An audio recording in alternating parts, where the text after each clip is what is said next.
Kufa heard joy and laughter, while in our house the cry Ya Ali would heed.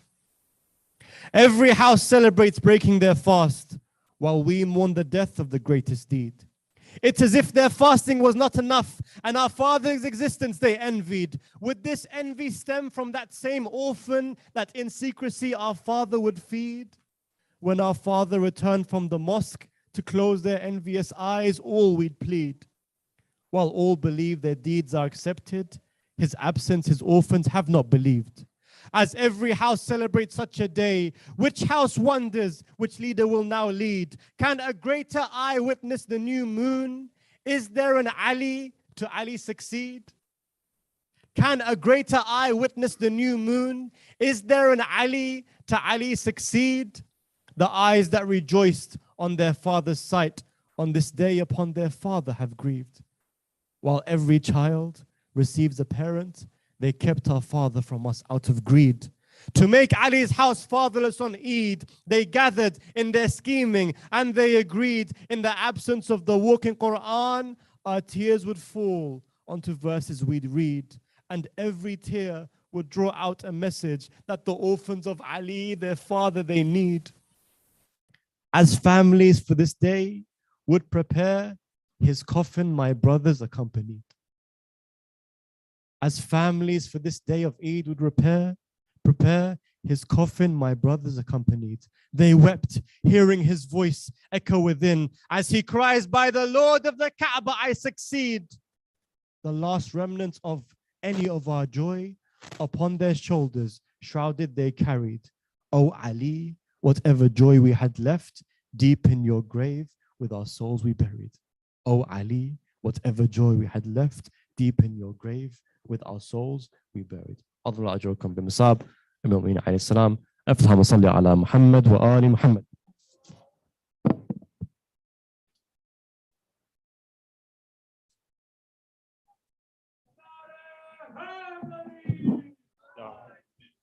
First and foremost, I would like to thank Brother Nuri Sardar for blessing us by reciting the poetry in regards of Amir al-Mu'mineen.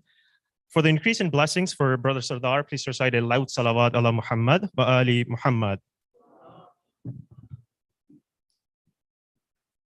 So before we start with this speech by Sayyid Asad Jafri, just a few quick announcements. Al-Ajal is conducting a toy drive in partnership with Zaman International and Muslim Foster Care. This Sunday is the last day to donate any toys. They have to be brand new and unused. We have boxes on each side where you can donate the toys.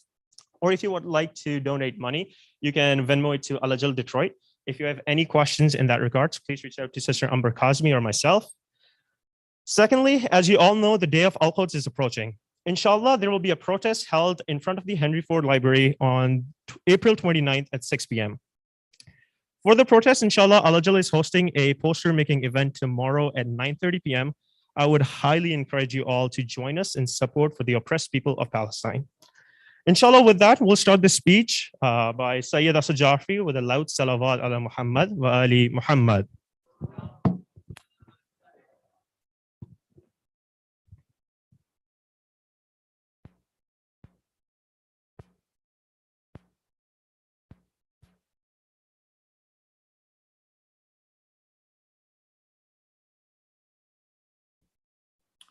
أعوذ بالله من الشيطان الرجيم بسم الله الرحمن الرحيم. Can we please turn off the lights of the front, please? الحمد لله الذي لا يبلغ مدحته القائلون ولا يحصي نعماءه العادون ولا يؤدي حقه المجتهدون الذي لا يدركه بعد الحمم ولا يناله غوص الفطن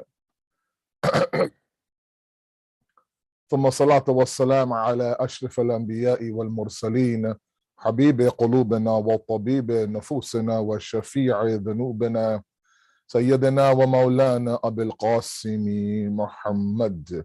اللهم صل على محمد وآل محمد وعجل فرجهم وأهل بيته الطيبين الطاهرين المعصومين المظلومين لا سيما بقية الله في الأرضين صاحب العصر والزمان خليفة الرحمن إمام الإنس والجان ولعن الله أعداهم أجمعين إلى يوم الدين.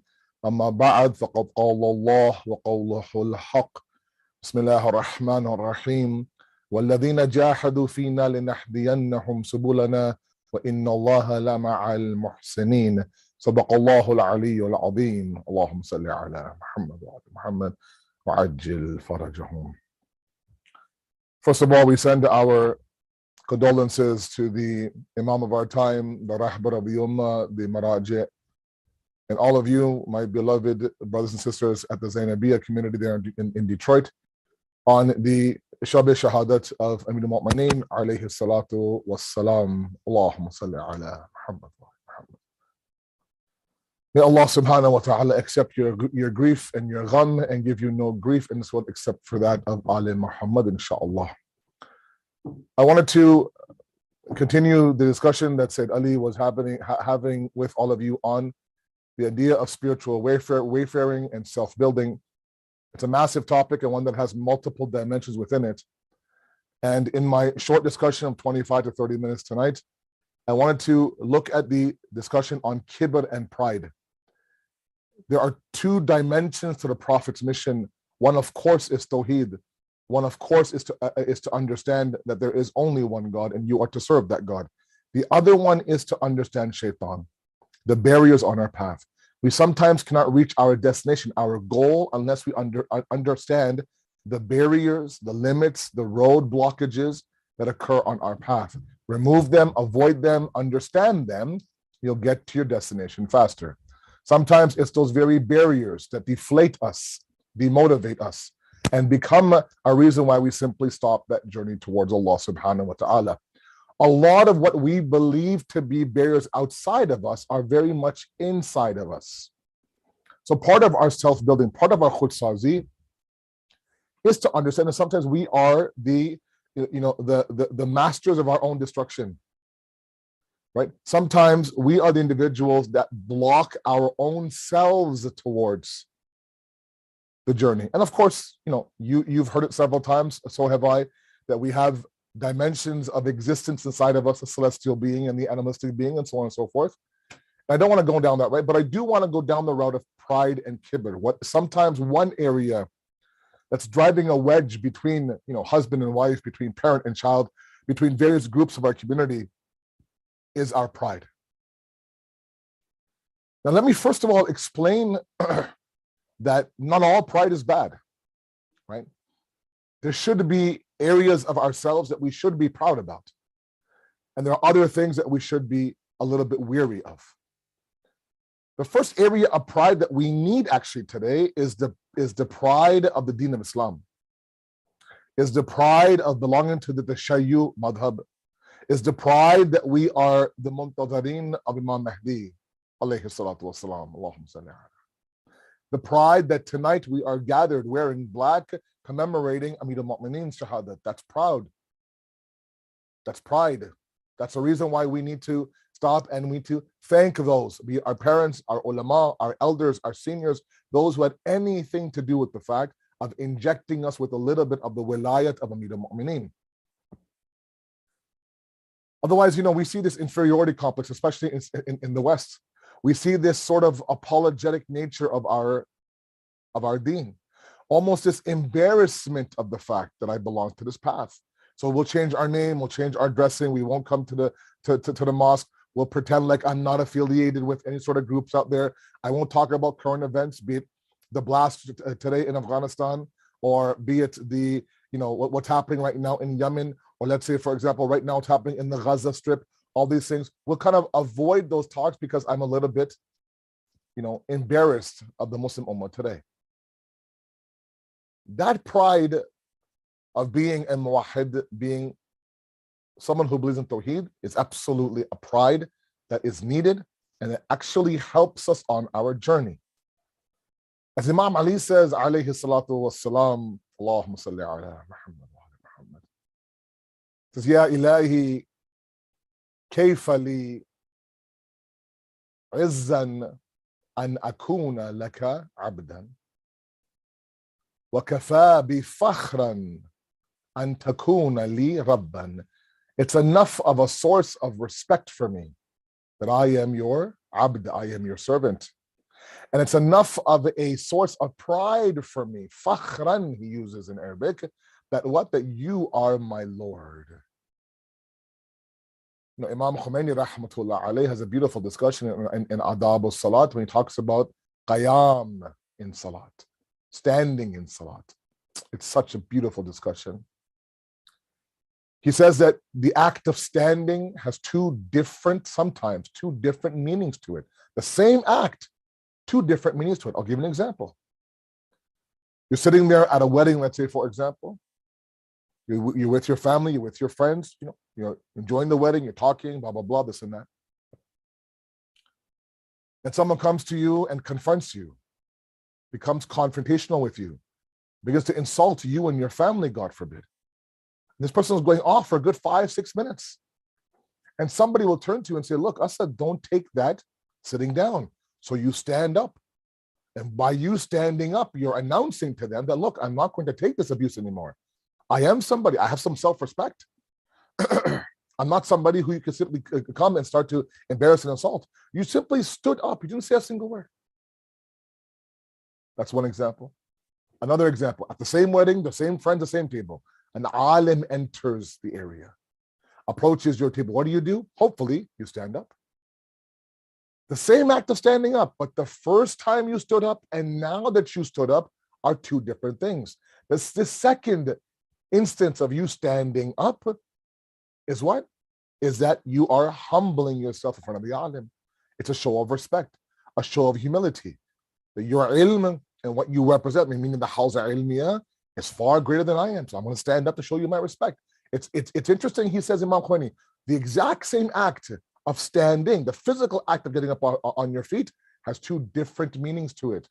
So now he says, when you stand there in the mihrab, when you stand there on your musalla and your janamaz, Allahu Akbar, you should feel both of these realities. I feel proud of the fact that I am a slave of that God who is Akbar, greater than anything you could imagine in this world, hatta greater than even your thought of what you think Allah is. Whatever you think Allah is, how grand you think Allah is, He's Akbar than even that thought inside your head. He's greater than even that thought in your head. So yes, I stand there because I belong here. I've chosen this path. I've chosen to roll up my musalla. I say Allahu Akbar. The same act of standing now, I tell myself what? That I am humbled in front of you.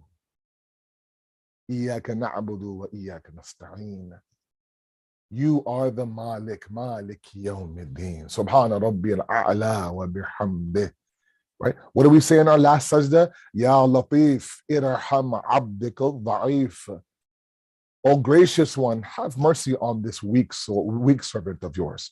So sometimes this pride that we need is sometimes kind of geared in the wrong areas, where there is destructive pride is when we end up now thinking that we actually are higher than we are.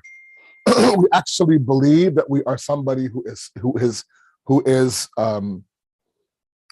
actually has more value than others. I apologize. We actually see everybody as my competition, right? Those people who are proud are people that will never bend, right, when they should bend, will never apologize when they should apologize. People who harbor resentment, who hold on to those things for years and years and years inside their heart, because why? I'm going to wait for them to come to me. Otherwise, I'm not going to bend, right? So I believe myself to be higher than those individuals. Now imagine a person like that, with this pride, that devours iman. Okay, the hadith says it devours our iman, just like fire devours dry wood. This is the pride. How can you have in the same heart now, how can you have this immense pride? There are some people, I tell you, in our families, in our circle of friendship, in our communities, they are masters at keeping score. Oh, last time they did this and I apologize, now it's their turn to apologize. No, last time they did that, right? So 42-20 is the score. Or if I win, I've won, I'm 1, you're 0, for example, right? Last time they won the argument, today I'm going to win the argument. It's all a game to them. Everybody is the competition. No one's playing on their team. Everyone is the enemy. Hatta even their closest ones, their spouse, their children, their parents, their siblings, everyone is fair game for them. That pride is destructive. That kibr is something where you, for no reason, you believe yourself to be higher than you are. Allah subhanahu wa ta'ala is commanding shaitan, do sajda in front of Adam. I'm the one that's giving you that command. That Allah subhanahu wa ta'ala, that did what? That you worship for 4,000 years. You worshiped Allah for 4,000 years. You're the pride of the jinnat and the angels. That same Allah now is commanding you to do what? To bow down to Adam. And you don't. And when Allah gives you a chance for you to defend yourself and explain yourself, you simply say, Ana khayrun minhu. Khalaqtani min nar wa khalaqtahu min teen. You created me from fire. You created him from clay. The first instance of pride that we saw was shaitan. It's a satanic vice. Because what pride does, pride actually not only does it give birth to other vices, because envy, narcissism, ego, pride, ujb, kibr, all these things are all in the same root.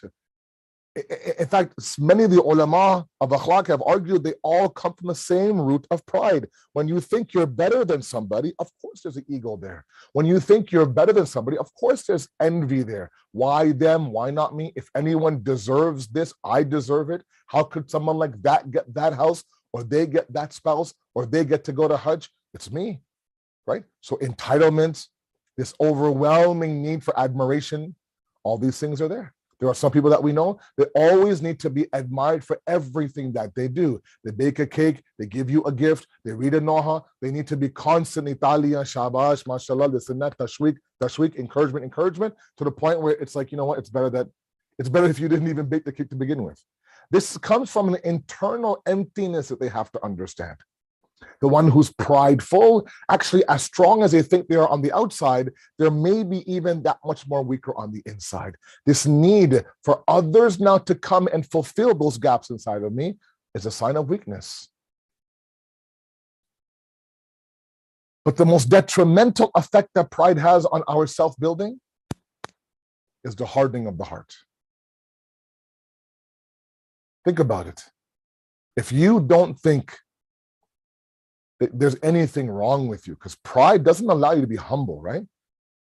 It's not like we're talking about a proud, humble individual, unless, of course, you are a servant of God. In the statement of the Imam Ali that I just presented, it's incredible how he brings pride to servanthood, pride to subservience, pride to ubudiyah, but only because the destination of his ubudiyah is Allah subhanahu wa ta'ala. But for a person who's proud, they just want to win the game. They want to bring everyone to their knees. And when people do come and apologize to them, like, yeah, that's right. I told you, I was right, you were wrong. And sometimes that's why it's important to set boundaries around individuals in your family and in your friendship and in your community circles. Because sometimes by us now, our sharafat, our goodness, not me, all of you, mashallah, all your goodness now, they abuse that. And we think, oh, chalo khair, I have khawf khuda, right? That's why I'm going towards, I have fear of God. That's why I'm going towards them and apologizing and making it right. Even though they're wrong, I'm right. What sometimes we're doing is we're empowering that pride. But this person who's proud doesn't allow even the moment that maybe something is wrong with them. And in the process, the heart hardens. The problem with the hardening of the heart is what? Is the fact that nothing can go in and nothing can come out. Allah subhanahu wa ta'ala in Surah Baqarah verses 73 and 74. It's that moment in the story of Nabi Musa alayhi salam's life of the famous golden cow story. I don't want to go down that route. A lot of you have heard that, of course, at Zainabia. A member of the Bani Israel tribe is killed. No idea who the killer is. They go to Nabi Musa and say, Nabi Musa, find out from your Lord what happened. Where he comes down, rub a cow against the dead body will come to life, and he will tell you himself who killed him. Okay? They keep asking questions upon questions about questions, all that stuff, and they get themselves into deeper troubles, right? How big, how small, what gender, what color, blah, blah, blah. Finally, after paying a lot of money, they find the cow, they rub the cow, the mayyit comes to life, the mayyit in front of them. The mayyit, the dead body, comes to life, says, so-and-so killed me. All of this, Allah says at the last verse of verse number 73, I believe, لَعَلَّكُمْ تَعْقِلُونَ. So you could have a little bit of intellect, so your aql can be turned on. So maybe you could see that this Musa alayhi salam is a prophet of God. Maybe through this event, maybe through this observation. Can you imagine watching a dead body come to life and speak in front of your eyes based on a connection that this Musa has to a higher power? At least you would entertain the man's teachings. But they were so deep. They were so stubborn. They would not budge one instance. And because that's why in the very next verse 74, I believe, the reason why they didn't jump into sajda and say, we now believe in the Rabb of Musa, you're not able to do that. Why? ثُمَّ قَسَتْ قُلُوبُكُم مِّن بَعْدِ ذَلِكَ, because your hearts have hardened. And when the heart hardens, the intellect is veiled. It's incredible. It's incredible the connection that these two verses now create between the intellect of the mind and the belief in the hearts. And I want to spend a little bit time, just about 5 minutes, and then we go towards Masayib, inshallah. It's already been 20 minutes. Just enough time for us to realize that one of the biggest issues we have in our communities, in ourselves, and I talk to myself up here, is that while we may know a lot, we might have heard thousands of hours of information, it's not translating into behavioral change. It's not translating into a self-building, at least not in everybody. The Quran says, Inna salata tanha an fahsha'i wal munkar. That surely this salat, this namaz that you pray, should result in what? In indecency being removed from you, evil being removed from you.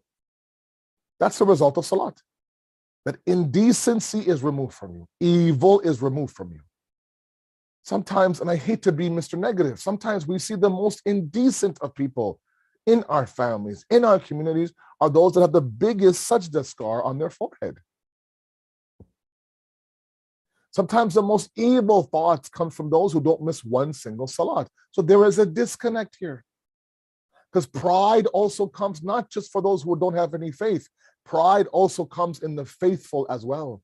We actually believe sometimes that because I'm on the right path, because I have tawfiq, because I have a little bit of knowledge, because I have a good hijab on, because I haven't missed one salat, Hajj every year, Karbala every year, I have for some reason this entitlement towards the deen.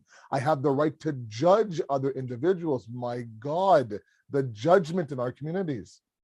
If you see a struggling 16, 17-year-old sister who's not able to put on their hijab properly, but is coming to the center, looking for answers, trying her best, the last thing she needs is some random auntie to judge her, to look down on her, to make her feel like she is the most worthless person out there. If a young man comes and his zulfi are a little bit out, his zulfi are a little bit out, and maybe he's wearing pants that are one size too tight, as I like to say sometimes, and he's there, let's say on Shabi Zarbat of Imam Ali, okay, a couple of nights ago, and your tears drop because you see this man and you get so mad that, oh my God, look at this man, look at this boy's huliya, look at the state he's in. And so right away we rid him off. And so this whole cancel culture of the West now has trickled into our mosque and our communities. Cancel, cancel, cancel, Jahannami, Jahannami, Jahannami. That's pride. What makes you the right? Right? When Imam Sadiq is the one who's saying that if you're traveling up the ladder of spirituality and there are people who may not have the tawfiq that you do, extend the hand and pull them up towards you. Don't step on them on the way up. So this pride is affecting all of us. From the ones on the mimbar like me, I'm the first one who needs help. To the people who are listening, to our husbands and wives, to our children, to our in-laws, to our circles, to our friends, to our random uncles, aunties, even to our young people. Because when you begin now to really focus on this worship, and now, of course, we are, on the verge of the second night of Qadr tonight. And then, of course, Sunday night, inshallah, will be the big night. Ask Allah subhanahu wa ta'ala for what? For the softening of your heart. When you begin to understand that humility, that khushu inside of our hearts, then at that moment, then you understand you're breaking the idols of the pride inside of you. Alam ya'ni lilladhina amanu an takhsha'a qulubuhum lidhikrillah wa ma nazala min al-haq. When will it be time, Surah Hadid says, when will that time come? When the mu'min, the believer, begins to have khushu in their hearts. Ya'ni lilladhina amanu. The mu'min here, Allah is saying, I need a humility in your heart. Not the kuffar, not the munafiqeen, not the mushrikeen. The mu'min, the believer, the one who treads the path of the mu'min. Ya ayyuhalladhina amanu. Ya'ni the Shi'as of Ali in the Quran. When will that time come? Where we're humbled in front of Allah subhanahu wa ta'ala. This pride is the sheer opposite of that khushu. So we have to understand this month of Ramadan, لَعَلَّكُمْ تَتَّقُونَ. This is that act of worship in fasting that almost forces the idea of piety inside of us. Let's use that to soften our hearts. Let's remove our pride from our communities. Let's become humble. Let's sometimes, if we need to take the higher road, take the higher road, Baba. It's okay. Let God keep your score. You don't even need to keep your score on your own. He'll figure out who's winning and who's losing. Because you had heard in the Messiah, I'm sure, a couple of nights ago, when Amir al-Mu'mineen was struck with the sword of Ibn Muljim, that's that moment where he says, Fustu Rabbil Ka'bah. This pride of Imam Ali comes out. This dunya threw everything at this man, every possible reason for him to deviate. Abu Sufyan coming at him saying, Ali, this is not their khilafat, this is your khilafat. You say the word, I will have the streets of Medina filled with blood, but you'll have your khilafat back. If that was me, maybe I might consider a truce for one day between me and Abu Sufyan. A truce for one day. The next day when I have my khilafat back, you're back to be my enemy. But not for an instant did Imam Ali even consider the offer by someone like Abu Sufyan. In fact, he blamed him. This is all because of you and your doings.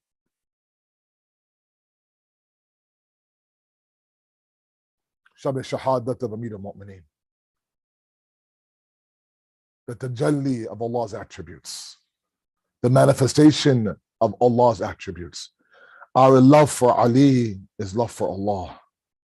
Our grief for Ali is the fact that the Ummah turned away from Allah's attributes.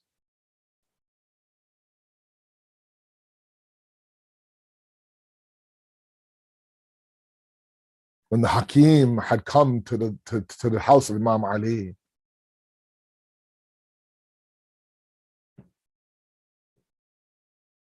and checked the wound and checked the spread of the poison, he says to Imam Ali, Mawla, it's only a matter of time now. The poison had spread to the point where the color of the band-aid around his head and the color of his skin had become one color.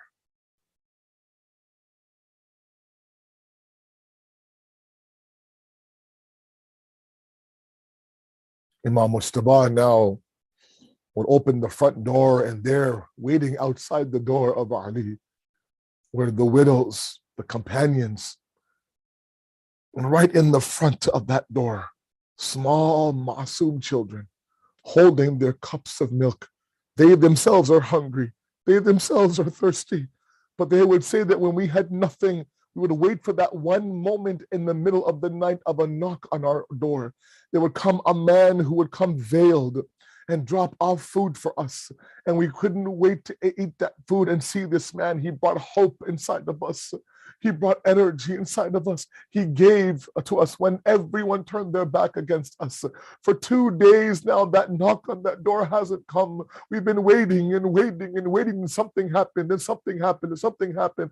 They would even ask around the people of Kufa, is there news in the city? Is there news in the city? When finally they realized that Amir al-Mu'mineen was struck with the sword of Ibn Muljam, then they realized that that man that would come every single night and feed us with dates and give us some milk was nobody else but our Amir, our Imam, our Wali, our Hujjat. And right away they would ask, what is the best solution? What is the best medicine for a poisonous sword? When poison reaches your body, what is the best thing to do? The doctor would say milk. Milk helps to poison. Milk helps to poison. Milk is the one that cures the poison. And I don't know where these small little kids got their small little handmade bowls. They would go and get some milk, and the people of Kufa would see these small orphans running towards Amir al-Mu'mineen, small bowls of milk. Mawla, we brought milk for you, Mawla. Mawla, we brought milk for you, Mawla. Imam Mustafa opens the door and says, please, everybody go home. Let my father rest now. Inshallah, you'll hear any news that I'll tell you. He goes back inside. Amir al-Mu'min is inside his hujra, his room, falling in and out of consciousness now. There comes a moment now where Ali falls into consciousness, and no matter how hard they tried to wake him up, Ali wouldn't wake up. Imam Mustafa checks his father. He realizes that Amir al-Mu'min had left this world. He opens the door and he calls the companions of people of Kufa. Oh, people of Kufa, oh, ashab of my father, know that your Amir, know that your Wali, know that your Imam is no longer in this world. Inna lillahi wa inna ilayhi raji'un. The small little children fell to their knees. The milk now begins to spill on the ground. Va wayla, va Muhammada, va Haydara. سيعلم الذين ظلموا أي منقلب ينقلبون. Inna lillahi wa inna ilayhi raji'un. We ask you, Allah subhanahu wa ta'ala, to accept this qaleel ibadat, inshallah. We ask you, Allah subhanahu wa ta'ala, to give us that tawfiq, inshallah, not just to admire Imam Ali, but to emulate him, inshallah. We ask you, Allah, to make us worthy of the arrival of our Imam and to make us stand beside him when he comes, inshallah. Wassalamu alaikum wa rahmatullahi wa barakatuh.